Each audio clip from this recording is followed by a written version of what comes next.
Welcome back to Fossil Fact Friday, where I get real nerdy about cool prehistoric creatures while you watch me draw them. I absolutely love dinosaurs and other prehistoric beasts and love talking about them, so let's get right into it. First though, the usual caveat. I am not a trained paleontologist or scientist, obviously.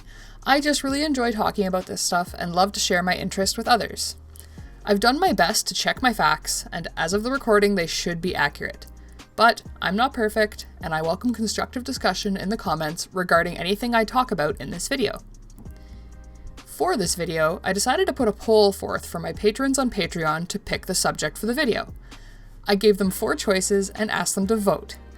Little did I know that they would give me a 3-way tie. This, of course, means that you should definitely join my Patreon and help avoid these super awkward situations in the future. Anyway, I decided to run a random number generator on the 3 choices, and the winner was the beautiful awkward beast you see being sketched on the screen right now. Meet Quetzalcoatlus. Quetzalcoatlus here is a shining reason why I went with a dorky fossil-themed name for this series instead of something with dinosaur in the name. While dinosaurs have always been my one true love, I didn't want to limit myself to these specific fossils from that specific time period. There's tons of weird and wonderful creatures that no longer live on this planet that are worth exploring in this series. And here we are, only on episode 2, exploring a non-dinosaur. So, Quetzalcoatlus was a pterosaur, i.e. a flying reptile that lived in the same time period as dinosaurs. Pterosaurs were the first known vertebrates to achieve powered flight. Pterosaurs have a lot of misconceptions surrounding them. For example, they're often referred to in media as flying dinosaurs or pterodactyls, both of which are incorrect. First of all, pterosaurs are flying reptiles, but they're not actually dinosaurs. Reptiles, yes, dinosaurs, no. Secondly, the term pterodactyls actually comes from the name of a subgenre of pterosaurs called Pterodactylus, which only contains a single species. It's not the proper name to describe all flying reptiles. The correct term is pterosaurs.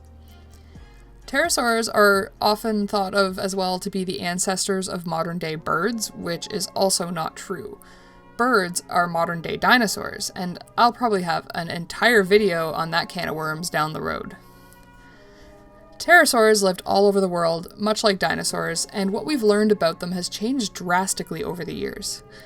In the grand scheme of fossil discoveries, pterosaur fossils were found a really long time ago, as early as the late 1700s. Back then, the concepts of evolution were embryonic at best. Originally, it was thought that pterosaurs might have been aquatic animals, and then a bit later on, they were likened closer to bats or marsupials, which is probably what spawned this terrifying paleo art of a pterosaur from the late 1800s that looks like an angry flying possum. But eventually we got to the point that we figured out they were indeed flying reptiles.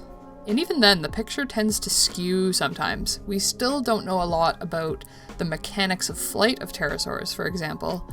And more recently, there have been a lot of conclusions that pterosaurs moved well on land as quadrupeds, like I've drawn this handsome guy here, and they may have been efficient terrestrial predators.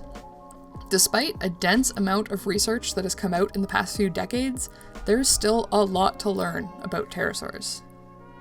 So Quetzalcoatlus belongs to the family of Azhdarchid pterosaurs, which includes the largest species of pterosaurs that have been discovered so far, that also happen to be some of the largest known flying animals that ever lived. They were a highly successful group of pterosaurs and lived long after many other pterosaur species had gone extinct. Interestingly enough, we don't actually have a lot of information about Quetzalcoatlus themselves. At least that is the large Northropi species that I'm drawing here. Only a few bones of this dinosaur have been found, and the rest has largely been intelligent guesswork done by paleontologists. We have discovered several partial fossils of a much smaller species of Quetzalcoatlus that have helped lend information to visualizing the larger species, but we might be kind of far off in how we're envisioning this creature. Speaking of size, as shown by this incredible life-size replica, Quetzalcoatlus dwarfed humans by a fair margin. It was about the height of a giraffe, and probably would have eaten us if it had the chance. It was even similar in size to Tyrannosaurus rex, although not nearly as strong or heavy. Quetzalcoatlus has a huge head resting on a long, stiff neck. Its body was pretty tiny in comparison, but its wingspan as an adult was around 11 meters or 36 feet wide. I wanted to note at this point that the two little dinosaurs by the water aren't really any specific species in particular, just some random little dromaeosaurid species, i.e. raptors.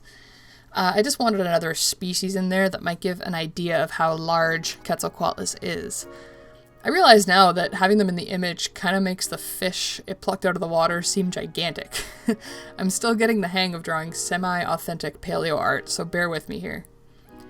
Although these huge Azhdarchid pterosaurs could definitely fly, there's still some mystery surrounding their patterns of flight and flight behavior.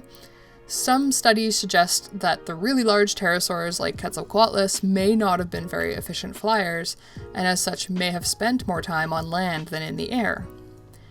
Research into their beak style, fossil locations, and jaw and neck anatomy have shown that it's very likely that Quetzalcoatlus also stalked prey on the land, much like one of today's modern dinosaurs, the shoebill stork.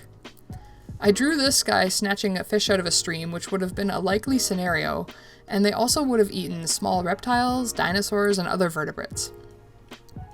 Pterosaurs are such a cool part of Earth's history. They've been prevalent in popular culture basically as long as dinosaurs have. Two popular examples from my childhood are Petrie from The Land Before Time and Rodan from the Godzilla film series. In my mind, pterosaurs have always been just as cool as dinosaurs, and I'm really glad to be able to highlight one of them this early in the Fossil Friday series. And with that, the Quetzalcoatlus is complete. I'm pretty sure I got the anatomy wrong in some places on this piece because it's a really weird creature to draw, but I had a lot of fun giving it a go. I'd actually never attempted drawing any of the Azhdarchid pterosaurs before, and now I just want to draw more to practice. They're really weird and wonderful, and it was really fun doodling the little fluffy dinosaurs in the piece as well. As I mentioned earlier in the video, if you want to have a say in future Fossil Friday videos, be sure to check out my Patreon. Amongst fancy exclusives and other free stuff, patrons at every tier get to vote periodically on future video topics, including Fossil Friday videos. So check it out in my channel header or in the description below. As always, I welcome suggestions for future videos, and I invite you to hit like and subscribe so you don't miss a video. Thanks so much for watching, and I'll see you in the next one. Bye!